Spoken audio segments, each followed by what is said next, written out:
అధ్యక్ష, వాళ్ళ ఉద్దేశం చాలా స్పష్టంగా అర్థమైంది. మాట్లాడేకేం లేదు, అల్లరి చేసుకుని వెళ్ళిపోవాలని. అరే, ఆయన ఏదో లేవనెత్తాడు, మేము క్లియర్ గా చెప్పదలుచుకున్నాం. డిఎస్సి మీద చర్చించడానికి ఈ ప్రభుత్వం సిద్ధంగా ఉంది అనేటువంటిది నిన్న బిఎస్సిలో స్పష్టంగా మీ ఎదురుగా ఆయనకు చెప్పాం. వాళ్ళ మెంబర్స్ కూడా చెప్తున్నాను అధ్యక్ష, వాళ్ళు వినుండరు. దయచేసి వాళ్ళ మెంబర్స్ ఇంటే అర్థమవుతుంది అధ్యక్ష. తమరు ఉండాల్సిన దగ్గర ఫర్మ్ గా ఉండాలి అధ్యక్ష. కొంచెం తమరు ఫర్మ్ గా లేకపోతే సభ జరపడం కూడా కష్టమవుతుంది అధ్యక్ష. ఎల్ఓపి గారు అడిగిన దానికి ప్రభుత్వం నుంచి మా స్పందన ఇచ్చినప్పుడు వినే ఓపిక ఉండాలి. వాళ్ళ అజెండా ఏమైనా ఉండొచ్చు. ఆ అజెండా అల్లరి చేసి బయటకు వెళ్ళిపోవడం అనే అజెండా అయి ఉండొచ్చు, చర్చ పెట్టాలనేటువంటి అజెండా అయి ఉండొచ్చు.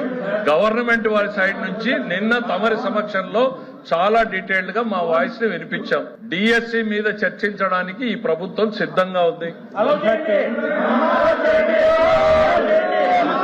నువ్వు వచ్చి కూర్చొని చెప్తారా ఎల్లు.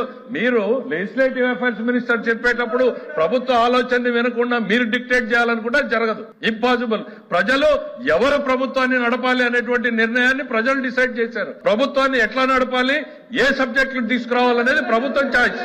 దయచేసి మీరు అనుకున్నట్టు సభ జరగదు అన్న విషయాన్ని మీరు గుర్తుపెట్టుకోవాలి ఇక్కడ.